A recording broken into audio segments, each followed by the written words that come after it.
Welcome to the Lovers of Pocket Watch channel. In today's video I'll compare the cylinder escapement and the lever escapement. Discover the differences, inspect every component up close, and watch a hands-on demonstration that shows how each escapement affects accuracy, wear, and maintenance. Stay till the end to see them in action. Leave a comment telling us which escapement you prefer, and if you enjoyed the video please subscribe and give it a thumbs up, it really helps.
The impulse lever works together with the balance through a small disc attached to the balance staff.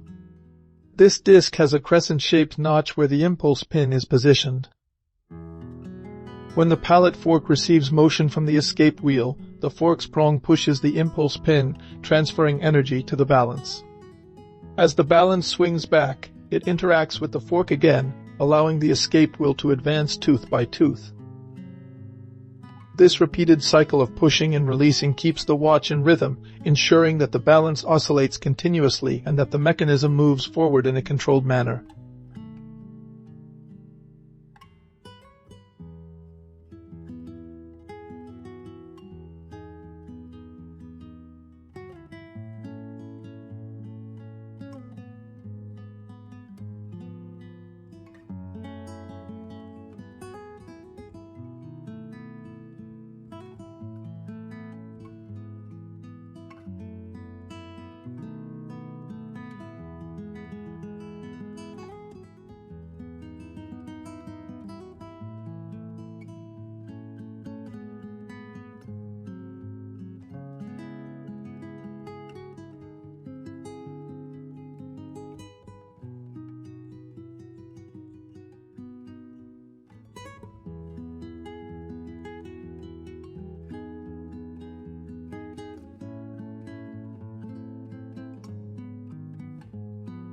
In the cylinder escapement, the escape wheel is fitted with several arrow-shaped teeth arranged evenly around its circumference.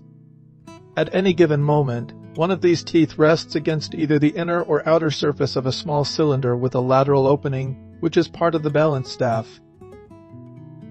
As the escape wheel turns, the teeth enter and exit this opening, sliding against the edges of the cutout. This alternating contact pushes the balance first in one direction and then in the other, sustaining its oscillating motion and allowing the controlled release of the movement's stored energy,